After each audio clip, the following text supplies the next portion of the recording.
నిన్న నేను ఎంత ఖుషి అయిపోయాను కదా, మన రేలంగత్త ఫ్రెజైల్ రూఫ్ మీద లేదని. చూడండి చూడండి ఆ స్మైల్ చూస్తే దీనికి తెలిసి ఇది తప్పు చేసిందని, అందుకే ఆ స్మైల్ నన్ను కూల్ చేయడానికి.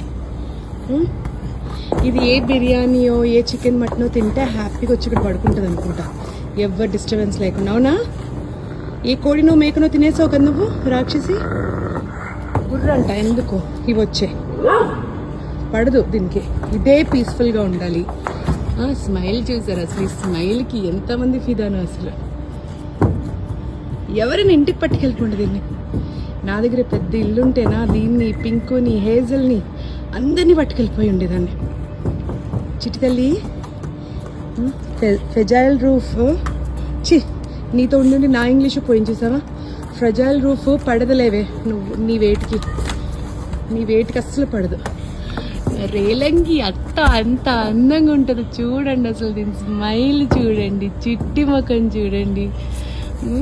పొట్టిపిల్లేది, పొట్టిది కదమ్మా కదా. ఇది ఇంత ఉంటుంది కానీ ఎంత డామినేటింగ్ తెలుసా, అందరినీ డామినేట్ చేస్తుంది, అన్ని డాగ్స్. నేను బంగారు కొండ హామ్ తింటావా? దిగు హామ్ తిందు. కానీ ఇవి ఉన్నాయా ఇక్కడ? దానికి నచ్చదు, ఇదే ఉండాలి దానికి. యాక్చువల్లీ ఇద్దరు బ్రదర్స్ నచ్చరు దీనికి. స్మైల్ ఎందుకు ఇస్తావే? ఇంత స్మైల్ ఎందుకు వస్తుంది నన్ను చూస్తే నీకు?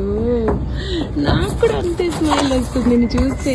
అంత క్యూట్ స్మైల్ ఇస్తారే మీరు.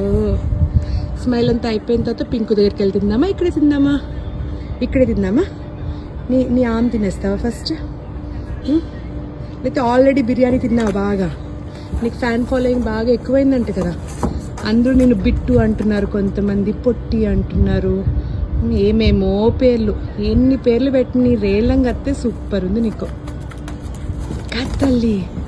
కత్తల్లి చూడు, మాట్లాడితే భలే స్మైల్ ఇస్తుంది తెలుసా. She'll give so many expressions. ఫ్రెజైల్ రూఫే దాని డైనింగ్ టేబుల్, అదే దాని బెడ్రూమ్, అన్నీను అక్కడే ఆమె పెట్టేశాను. తింటుంది. తినేసినాక దీన్ని పట్టుకొని పింకు దగ్గరికి వెళ్తా. చిట్టి పాప, బజ్జులో ఆకలి ఉంది కానీ స్మైల్ ఇవ్వాలి ఫస్ట్.